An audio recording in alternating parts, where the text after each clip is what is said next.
Eh ben,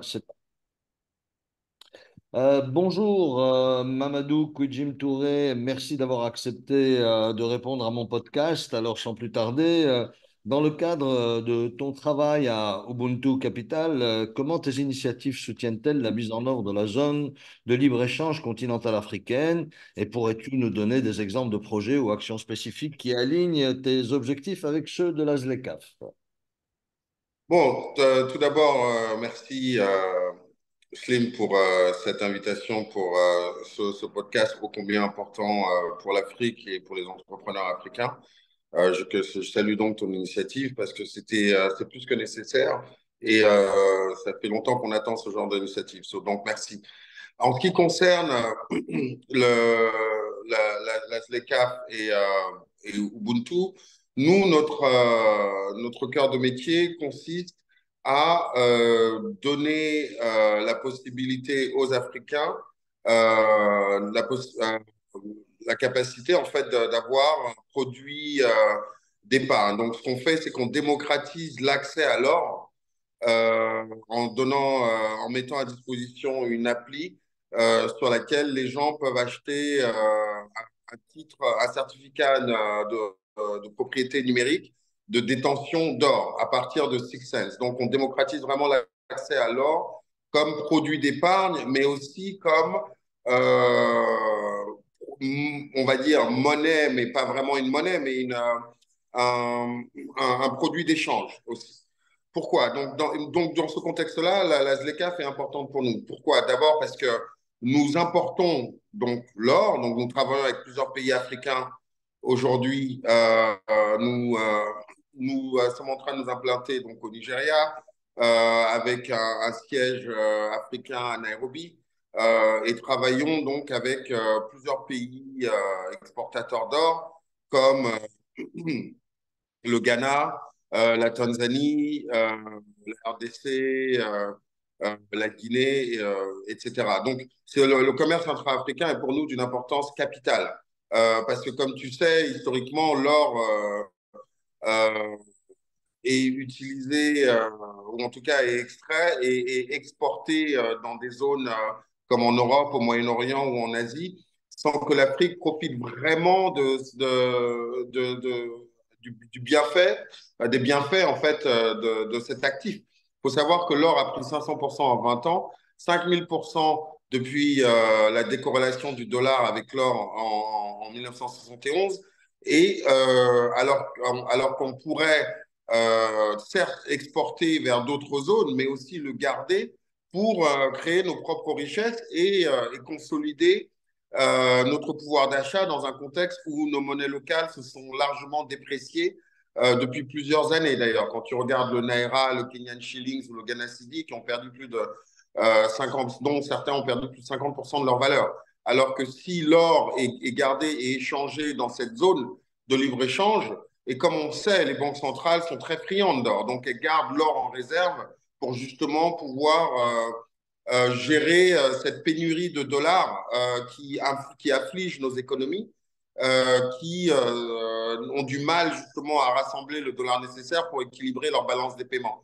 Donc, le fait de titriser l'or et de le digitaliser en le mettant au service de tous, donc les entrepreneurs, les particuliers pour un produit d'échange, ou les PME ou les grandes entreprises qui pourraient mieux gérer leur trésorerie dans le cadre de leurs échanges intra-régionaux. Et voilà un peu, c'est pour ça que c'est très important pour nous. Et quand on sait aujourd'hui que 47 pays ont ratifié la ZLECAf et que 54 ont signé, c'est très encourageant de voir une initiative dans cette orientation-là. Donc, quand on sait par ailleurs aussi que le vrai problème qui va se poser, ça va être en quelle devise se feront les échanges. Est-ce qu'un Ghanéen va accepter du Ghana Cedi? Est-ce que le dinar va être accepté pour une autre zone d'Afrique? Bon, c'est des grandes questions. Mais il se trouve que, voilà, aujourd'hui, on est assis sur 48% euh, du dépôt d'or mondial sur le continent africain. Donc, pourquoi ne pas utiliser cet actif On a déjà pas mal de discussions avec le Pan-African Payment System, PAPS, donc lancé par Afreximbank, pour trouver des réserves alternatives pour qu'ils vont pouvoir booster cette économie africaine et cette zone de libre-échange et qui pourrait s'appuyer sur nos propres forces plutôt que d'être dépendants d'autres devises que nous ne contrôlons pas et que nous n'avons pas en quantité suffisante. Oui, je vois que Mamadou, tu es déjà en plein dans une dynamique ZLECAf et c'est vraiment très encourageant. Et finalement, la ZLECAf a réellement influencé la stratégie de tes projets. Et je voulais savoir aussi si réellement elle a influencé, mais aussi quels sont les défis que tu as rencontrés dans ce contexte de zone de libre-échange et quelles leçons tu en as tirées. Bah, écoute, c'est effectivement une très bonne question. Tout d'abord, il faut bien comprendre que quand on regarde euh, le marché de l'or, il y a un certain nombre de problématiques qui sont des problématiques douanières. D'accord? Donc, déjà, on paye une taxe à l'exportation dans la plupart des pays, que ce soit au Ghana, en Ouganda ou ailleurs. Et par ailleurs, si on le fait venir dans un autre pays d'Afrique, par exemple, l'Ouganda a une raffinerie, le Rwanda a une raffinerie, pour le faire raffiner sur le territoire africain, ça implique encore d'autres coûts. Donc, on se retrouve à payer un peu plus qu'on ne devrait. Et c'est pour ça que la ZLECAf, on en attend beaucoup afin de régler ce genre de problématique. Parce que aujourd'hui, pour avoir l'or raffiné qui a une valeur monétaire, il y a un certain nombre d'étapes à franchir qui peuvent être traitées et gérées sur le continent africain pourvu que l'environnement réglementaire euh, de taxation et de logistique puisse le permettre. Comme tu le sais probablement, et ça, c'est pas juste vrai pour l'or, c'est vrai pour d'autres actifs. Quelqu'un qui est dans le textile aujourd'hui et dans les produits textiles prêts à porter, pour l'envoyer aux États-Unis, ça va leur coûter 25 $, et pour l'envoyer du Ghana à l'Afrique du Sud, ça va leur en coûter 60. Donc il y a quand même encore quelques problèmes. C'est vrai qu'il y a eu beaucoup de choses qui ont été faites afin de réduire ces soucis-là. Après, il y a aussi la question logistique. Les coûts de transport d'une zone à l'autre peuvent être colossaux. Donc, effectivement, nous, on utilise le transport aérien. On va affréter euh, un avion pour pouvoir transporter l'or. Maintenant, le fret aérien intra-africain reste cher. Donc, c'est des choses sur lesquelles il faut vraiment travailler pour qu'on puisse avoir une économie autonome et en expansion.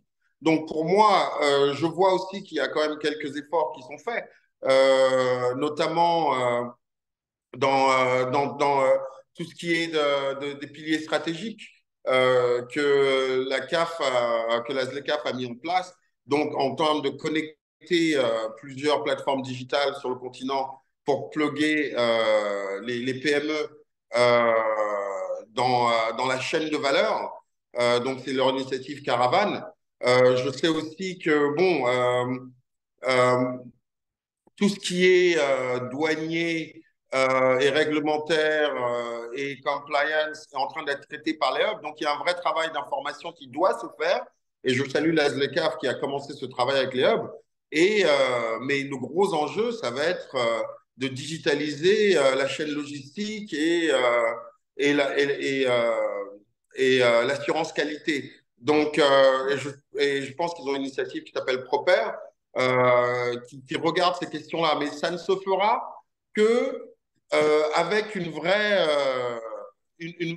compréhension des besoins. Parce que dans cette logique-là, il y a ce qu'on appelle les enablers. Donc, il y a tout ce qui est réglementaire, il y a tout ce qui est service public qui doivent suivre cette question-là, mais aussi la chaîne logistique. Euh, et une collaboration beaucoup plus solide, donc avec des partenaires d'investissement, mais créer aussi des marchés un peu plus intégrés, parce qu'on a des pays qui sont dans plusieurs zones et donc qui obéissent à plusieurs zones, donc on ne sait pas forcément toujours comment optimiser cette question-là. Mais bon, je suis assez optimiste. Donc tout ce qui est les agences de trade and investment, mais aussi euh, les développeurs industriels avec des vraies stratégies régionales, mais aussi bon, tout ce qui est la création d'emplois pour donner lieu à une création d'emplois et une prospérité accrue. Je crois que ZLECAf devra permettre à plus de 30 millions de personnes de franchir le seuil de pauvreté, ce qui est très encourageant, et augmenter, créer une valeur d'ici 2030 ou 2035 accrue de 400 milliards de dollars, 450 milliards de dollars. Donc, je suis effectivement encouragé par cette initiative que je salue et qui témoigne encore une fois d'un sens accru du continent africain pour travailler ensemble. Et ça, on l'a vu notamment avec l'OADA, on l'a vu dans d'autres domaines et qui confirme encore cette fois-ci ce sens et cette compréhension que voilà, la population africaine en 2050, ce sera 40% de la population de la planète. Si on n'est pas capable de s'organiser maintenant en utilisant des technologies en coordonnant des initiatives, mais aussi en s'appuyant sur nos forces. C'est pour ça qu'Ubuntu Tribe aujourd'hui tokenise l'or. Parce que quand on va échanger, quand on va créer de la valeur, il va falloir soit préserver cette valeur, et l'or, c'est un point majeur, et donc il faut s'appuyer un peu sur nos chaînes de valeur et sur nos ressources, mais aussi il va falloir être capable d'échanger avec quelque chose sur lequel on est tous d'accord. Donc, l'or a aussi cette capacité-là, et je suis donc très encouragé par ces démarches. C'est superbe, je vois ta passion pour cette zone africaine de libre-échange et pour l'Afrique en général, c'est magnifique. Et justement, la passion, est-ce que les jeunes la partagent, cette passion? Est-ce que tu penses que les jeunes leaders africains, dans le cadre de la ZLECAf, sont en train de s'impliquer? Est-ce que ton entreprise ou Ubuntu Capital essaye d'impliquer des jeunes? Est-ce que vous avez des projets qui pourraient accompagner? Tu as quelques exemples de jeunes leaders. Tu fais partie des jeunes leaders africains. Mais je suppose il y en a beaucoup que tu connais et qui pourraient porter justement ce projet de ZLECAf. Oui, écoute, effectivement, en tant que jeune leader, on a beaucoup de discussions sur cette question et on est très intéressé. Maintenant, on aimerait avoir plus de place dans la table de discussion. C'est pour ça que je salue encore une fois le fait d'être invité par quelqu'un de ton envergure sur ce podcast, parce que c'est quelque chose dont on doit discuter et qu'on doit co-créer. D'accord? Je pense que le succès de la ZLECAf viendra d'une approche bottom-up, comme disent les anglo-saxons, où la base l'accepte. La grande différence, si tu veux, bon, j'ai voyagé, comme tu sais, partout dans le monde et notre compagnie n'opère pas qu'en Afrique. Nous sommes enregistrés aux États-Unis, nous finalisons à Singapour, nous travaillons sur le Moyen-Orient, nous sommes enregistrés à Dubaï, etc. Et en Europe aussi. Donc l'Afrique, c'est ma zone de prédilection, c'est chez moi. Et en tant qu'Africain, je réalise qu'on a une chance qu'on utilise très peu. C'est cette afritude, si je puis m'exprimer ainsi. D'accord? Cette afritude, au sens, beaucoup sont plus patriotes au continent qu'à leur pays, parce qu'il y a ce sens d'appartenance à la terre-mère. Et si tu regardes, il n'y a pas un continent aujourd'hui sur la planète qui est capable d'avoir un pendentif en or qui est dessiné où où tout le monde saura ce que c'est. Et nous, on l'a. Et ça a la forme de l'Afrique. Et on l'a depuis la naissance et on le sait, c'est intégré dans notre subconscient. Maintenant, le problème qui se pose, c'est comment comment déployer ou s'appuyer dessus pour créer ce sentiment de commercer ensemble. Et pour ça, il faut éliminer un certain nombre de barrières psychologiques où pendant trop longtemps, on s'est considéré comme les derniers de la classe en tout, sauf peut-être en football. Et même là, on n'est pas très fort de ces temps-ci. Donc, je pense qu'il y a une force qui est culturelle, il y a une force qui nous unit, qui est le panafricanisme. On a eu des grands panafricains. Toi, tu en es un. On en a d'autres aujourd'hui. Et si on travaille plus ensemble et qu'on encourage cette idée d'acheter africain, ça va changer tout. Quand vous regardez les États-Unis et toutes leurs campagnes qu'ils font pour buy local, etc., ça paye. Donc, pourquoi ne le faisons-nous pas? Et bien sûr, pendant qu'on fait ça, il y a aussi un travail à faire sur un goût de l'excellence. Mais le African Excellence existe, mais il n'est pas assez célébré. Il y en a en Algérie, il y en a en Tunisie, il y en a au Maroc, il y en a au Nigeria. Mais ce n'est pas assez célébré. Ou quand c'est célébré seulement dans les milieux d'affaires, mais pas dans ce que j'appelle la pop culture. D'accord? Il y a une pop culture qui existe quand on voit la musique nigériane aujourd'hui avec le afrobeat, etc., qui s'exporte bien au-delà des frontières africaines. Donc, si on travaille plus sur ce... Et c'est pour ça qu'en tant que Ubuntu Capital, Ubuntu Tribe, notre mot d'ordre, c'est l'excellence. Pourquoi? Parce que moi, c'est très simple, Slim, et je vais te raconter une histoire, et je pense que tu as probablement dû le vivre aussi dans ton passé. Quand je suis arrivé en France, mes parents étaient immigrants. Donc, j'étais en début d'adolescence, etc. Mon père m'a dit, écoute, il va falloir que tu sois deux fois meilleur que les autres parce qu'il y a un niveau de compétitivité et en plus, tu n'as pas la bonne couleur et tu ne viens pas du pays.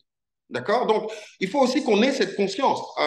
Excuse-moi d'employer un peu tout ce principe, mais le côté de goût de l'excellence doit être partagé, doit être cultivé et le côté de célébrer Made in Africa doit devenir un mot d'ordre.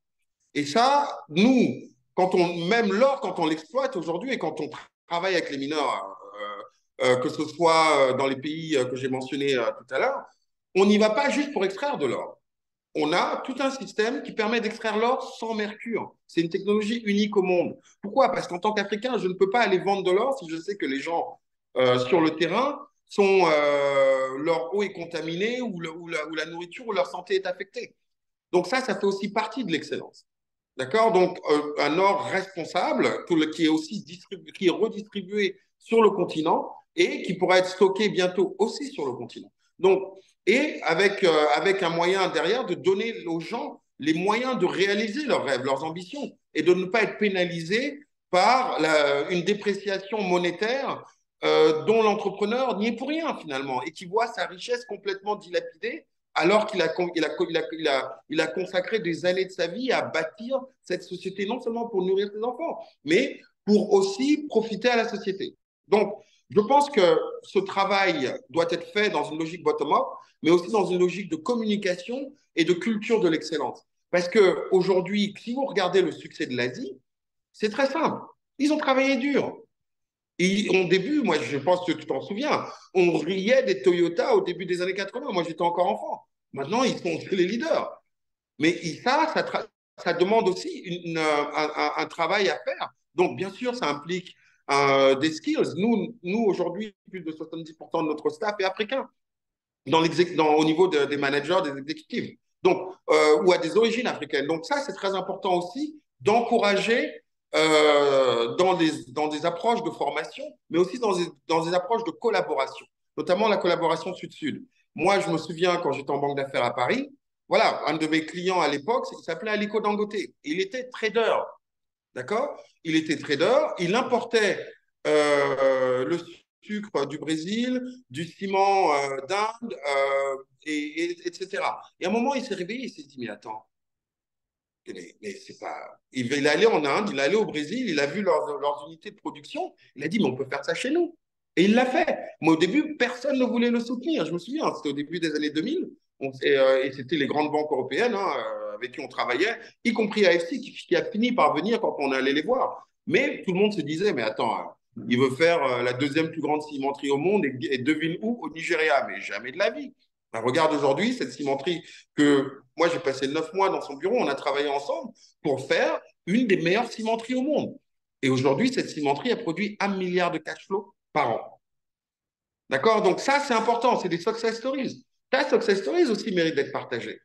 D'accord? Quand on voit le groupe Rebrave avec Cevital, toutes ces choses-là doivent être mieux connues. Et je sais qu'il y a une culture en Afrique aussi où, bon, bah, quand on réussit, on se cache. Mais si tu regardes encore une fois les États-Unis, bah, écoute, on entend parler tout le temps d'Elon Musk, jusqu'au village en Afrique. Mais qui d'autre on entend parler d'Afrique qui fait des choses, qui crée cette culture de l'excellence, cette culture du succès, pour qu'on finisse par consommer africain? Nous, en tout cas, on s'engage là-dessus. Et Ubuntu Capital, et ça, on le voit, on est reconnu partout dans le monde pour être parmi les meilleurs dans le domaine des actifs numériques. Et ça, le côté culturel est important. Le côté, et cette démarche, justement, avoir des podcasts et regrouper plus souvent les entrepreneurs africains. Et que ce soit sur une plateforme digitale comme celle qui a lancé la ZLECAf, mais aussi dans des forums, dans des réunions, etc., afin que l'on apprenne à mieux se connaître et à collaborer. Parce qu'on a plus tendance à aller passer du temps à Paris, à Londres ou à Washington que se réunir, quoi qu'il y en a beaucoup plus aujourd'hui, des réunions à Tunis, à Rabat, Marrakech, Casa, Lagos, Nairobi, mais ça doit devenir une démarche beaucoup plus accentuée avec une logique de collaboration et un objectif et une vision partagée. Euh, écoute, Mamadou, tu as dit tellement de choses intéressantes et tu nous as éclairé à travers cet exemple du commerce de l'or et de la production de l'or sur le continent africain.